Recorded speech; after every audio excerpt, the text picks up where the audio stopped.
नमस्ते दोस्तों, मैं हूं रमाकांत चंसोलिया और आप सभी का एक बार फिर से हमारे YouTube channel learn by fun में स्वागत है। आज हम आपको अपने वीडियो में एमएस एक्सेल के बेसिक कंसेप्ट के बारे में बताएंगे। यहाँ पर हम पहली क्लास है एमएस एक्सेल की और आपको बेसिक से एडवांस तक यहाँ पे आपको बताया जाएगा। तो यहाँ पे पहली क्लास में आपको बेसिक कंसेप्ट के बारे में बताया जाएगा। इसके बाद 1-to-1 क्लासेस आएंगे। यदि आप पहली बार हमारे चैनल पर विजिट करें तो अनिवार्य रूप से आप सब्सक्राइब कर लें। यदि आपको एक्सेल सीखना है तो आपके लिए बहुत ही अच्छा ट्यूटोरियल आपको अवेलेबल होगा।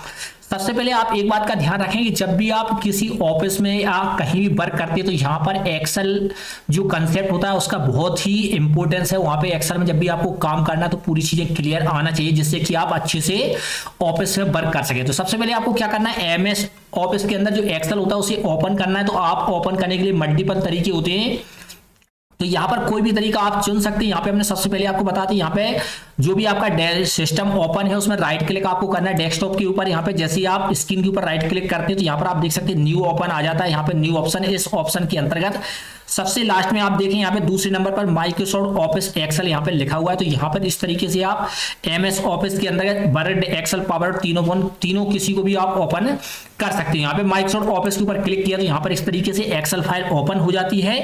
यहाँ पर एक्सेल फाइल में आपको इसका नाम जो भी आपको देना है, तो यहाँ पर हमने एक्सेल का फर्स्ट क्लास है तो यहाँ पे अपने फर्स्ट क्लास यहाँ पे डाल दिया है, एक्सेल फर्स्ट क्लास यहाँ पे। तो इस तरीके से जो भी आपको नाम देना है यहाँ पे नेम आप देख सकते हैं। नेम देने के बाद इस पर डबल क्लिक जैसे आप करेंगे तो एक्सेल फाइल यहाँ पर आपके सामने ओपन हो जाती है। तो यहाँ पर जैसे ही फाइल ओपन होती है तो यहाँ पर कुछ छोटे छोटे डाउट होते हैं या जो भी जब कोई व्यक्ति फर्स्ट टाइम एक्सेल में वर्क करता है तो वहां पे बहुत सारी प्रॉब्लम आती है, उनके बारे में यहाँ पे आप बताया जाएगा। तो यहाँ पे सबसे पहले आपको देखना है, जैसे ही एक्सेल में यहाँ पर आपने लिखा है यहाँ पे एक्सेल ट्यूटोरियल आपके पास है यहाँ पे, तो एक्सेल ट्यूटोरियल जैसे ही आप डालेंगे यहाँ पे किसी भी सेल के अंदर, तो यहाँ पे एक चीज और ध्यान रख लें, यहाँ पे जो अपन सेल के बारे में बात करें यहाँ पे, तो इस तरीके से देखें आप एक्सेल के में जो आपके सामने इस टाइप से जो बॉक्स दिखते हैं इनको अपन क्या कहते हैं, सेल कहते हैं। क्या कहते हैं?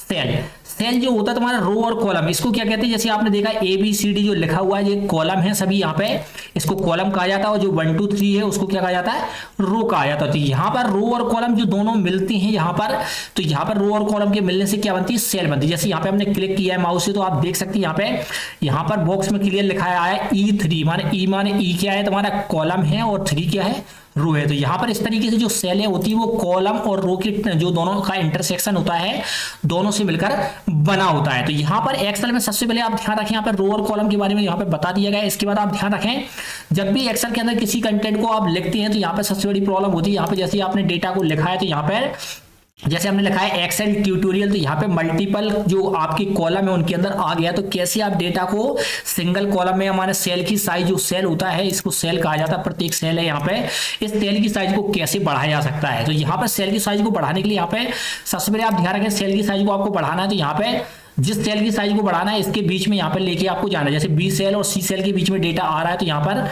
दोनों के बीच में जैसे ही आप लेके जाएंगे तो यहाँ पे प्लस टाइप का इस तरीके से आइकन आएगा। इसके बाद माउस का लेफ्ट बटन आपको प्रेस करना, लेफ्ट बटन जो है उसको दबा के रखना और दबा के यहाँ पे राइट साइड में आपको मूव करना। तो यहाँ पे सेल की साइज को जितना भी आपको बढ़ाना इस तरीके से आप बढ़ा सकते हैं।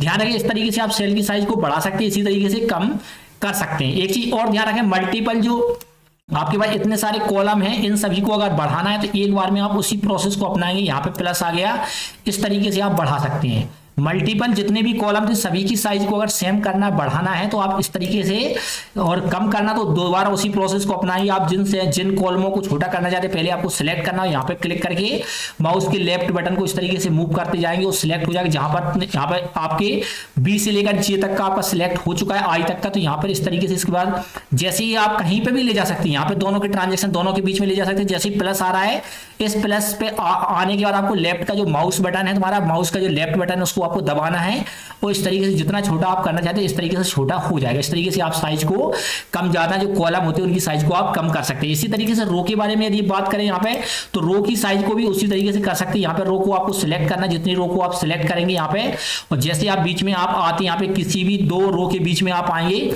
जैसे माउस को लेके जाएंगे तो यहाँ पे इस तरीके से प्लस आएगा। उस प्लस के बाद आप इसकी साइज को कम ज्यादा जो भी आपको करना है इस तरीके से आप कम कर सकते हैं या फिर ज्यादा कर सकते हैं, जो भी आपको करना है रिक्वायरमेंट के अकॉर्डिंग आप कर सकते हैं। साथ में एक चीज और ध्यान रखें, यहाँ पे यदि किसी सेल का साइज इस तरीके से आप देख सकते हैं, यहाँ पे कॉलम जो है तुम्हारा बहुत छोटा है, यहाँ पे जो सेल बना छोटा है, यदि बड़ा करना तो एक शॉर्ट तरीका होता है, यहाँ पे आप ले जाएंगे, उस पर ले जाने के बाद इस पर माउस से डबल क्लिक कर देंगे। जैसे डबल क्लिक करते हैं तो आपका जो कंटेंट लिखा हुआ है उस कंटेंट की अकॉर्डिंग ऑटोमेटिक क्या हो जाता है, वो एडजस्ट हो जाता है। तो यहाँ पे सेल में आपने सीखा, सबसे पहले आपने एक्सेल में सीखा कि सेल क्या होता है, रो और कॉलम क्या होते हैं। साथ ही साथ किसी भी सेल के अंदर आपने कंटेंट को लिखा हुआ है, यदि वो कंटेंट शो नहीं हो रहा तो किस तरीके से आप उसे क्या कर सकते हैं, उसकी साइज को बढ़ा सकते हैं। साथ ही साथ एक चीज का और ध्यान रखें, यदि आपको क्या करना है, यहाँ पे जैसे आपने इसको कंटेंट को यहाँ पे लिख दिया, इस कंटेंट को आप देख रहे हैं यहाँ पे कंटेंट लेफ्ट साइड में आ रहा है, इसको आपको सेंटर में या राइट में करना तो कैसे करते हैं, तो यहाँ पर एक यहाँ पे देख सकते हैं अलाइनमेंट ऑप्शन होता है। इस अलाइनमेंट की मदद से सेल के अंदर जो भी कंटेंट आपका लिखा हुआ उस कंटेंट को आप क्या कर सकते हैं, लेफ्ट में, राइट में और सेंटर में ले सकते हैं। तो यहाँ पे सबसे पहले सेल के ऊपर सिलेक्ट क्लिक करना, उसको सिलेक्ट करना अनिवार्य होगा। जैसे आप सिलेक्ट करते हैं तो इस तरीके से आप देख सकते हैं डार्क उसके चारों साइड रेक्टेंगल बन जाता है, डार्क बाउंड्री बन जाती है यहाँ पे। इसके बाद आपको यहाँ पे जो सेंटर ऑप्शन आ रहा है, इस सेंटर पे आपको क्लिक करेंगे तो बीच में आ जाएगा यहाँ पे।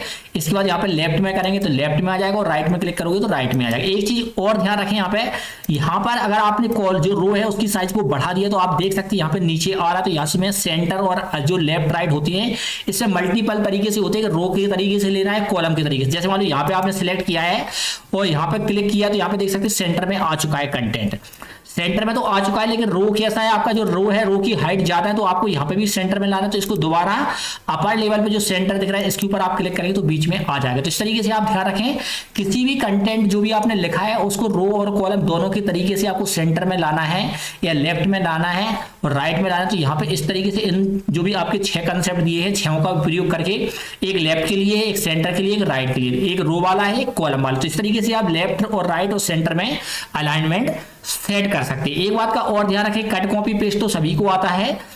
जैसा कि वर्ड में आप किसी भी कंटेंट को अगर कॉपी करना तो यहाँ पे इस पे क्लिक करते हैं और राइट क्लिक करके यहाँ पे कॉपी करेंगे और कॉपी करके जहां पर भी क्लिक करना हो यहाँ पे आप पेस्ट कर देंगे तो आपका कंटेंट क्या हो जाएगा, यहाँ पे पेस्ट हो जाएगा। माने कॉपी माने यहाँ से उसकी एक कॉपी ली है, दूसरी पर कॉपी यहाँ पे पेस्ट कर दी। इसी तरीके से आप अगर कट का प्रयोग करते हैं तो कट और कॉपी में दोनों में डिफरेंस इतना होता है, कट में क्या होता है, कंटेंट वहां से हट जाता है, कॉपी में क्या होता है दोनों जगह रहता है, लेकिन कट में क्या होता है, यहाँ पे जैसे आपने कट किया यहाँ पे तो कट के बाद आप अगर पेस्ट यहाँ पे कर देते हैं पेस्ट तो देख सकते हैं आप यहाँ से कंटेंट आपका हट चुका है। तो कट में और कॉपी में इतना डिफरेंस होता है, कॉपी में मल्टीपल कॉपी बनती चली जाती है और एक्चुअल डेटा में कोई परिवर्तन नहीं होता, वो वहीं पर रहता है, जबकि कट में क्या होता है, एक्चुअल डेटा हट जाता है। एक और महत्वपूर्ण कंसेप्ट है, यहाँ पे लिखा हुआ है फॉर्मेट पेंटर, बहुत ही इंपॉर्टेंट चीज है। फॉर्मेट पेंटर में क्या होता है, यहाँ पे आपने एक चीज और ध्यान रखना है, यहाँ पे कंट्रोल जेड करते हैं, कंट्रोल जेड आप करोगे तो क्या होता है, जो कंटेंट जो आपका रिवर्स में चला जाता है, माने यहाँ पे आपका एक्सेल ट्यूटोरियल जो इसको कट कर लिया था हट गया था, लेकिन आपको बैक वापस लाना है तो कंट्रोल जेड कर देती है यहाँ पे। तो सबसे पहले आप देख सकते हैं यहाँ पे सेंटर में है, जबकि इसको अपन देखते हैं यहाँ पे साथ में हमने एक चीज और की, यहाँ पे आपका बैकग्राउंड कलर डाल दिया यहाँ पे डार्क में और यहाँ पे जो कंटेंट जो लिखा हुआ उसका कलर है वो कलर भी यहाँ पे चेंज कर दिया और उसका साइज बढ़ा दिया। यहाँ पे ध्यान रखें, यहाँ पे कलर आपको डालना तो यहाँ से डाल सकते हैं, एक बैकग्राउंड कलर होता है, दूसरा होता है कंटेंट के ऊपर कलर होता है, जो भी कैरेक्टर लिखे उनके ऊपर कलर होता है। यहाँ पे साइज बढ़ा सकते हैं। अब फॉर्मेट पेंटर कंसेप्ट देखें, यहाँ पे आपने इस चीज को इंप्लीमेंट कर दिया है, यदि इसी चीज को सेम टू सेम इसके ऊपर इंप्लीमेंट करना तो कैसे करेंगे, यहाँ पे क्लिक करते हैं सबसे पहले और यहाँ पे फॉर्मेट पेंटर पे क्लिक करेंगे। जैसे आप फॉर्मेट पेंटर पे क्लिक करें देखो माउस पे अलग टाइप का एक सिंबल ब्रश जैसा आने लगा। ब्रश का मतलब क्या होता है कि जो चीज यहाँ पे लिखी है, जिस फॉर्मेट में लिखी है, उसी फॉर्मेट को कहीं भी आप अप्लाई कर सकते हैं। इसके ऊपर जाकर के जैसे माउस का लेफ्ट बटन क्लिक करेंगे तो ऑटोमेटिक देख सकते हैं आप वो पूरा जो भी कंटेंट था वो यहाँ पर इंप्लीमेंट हो चुका है।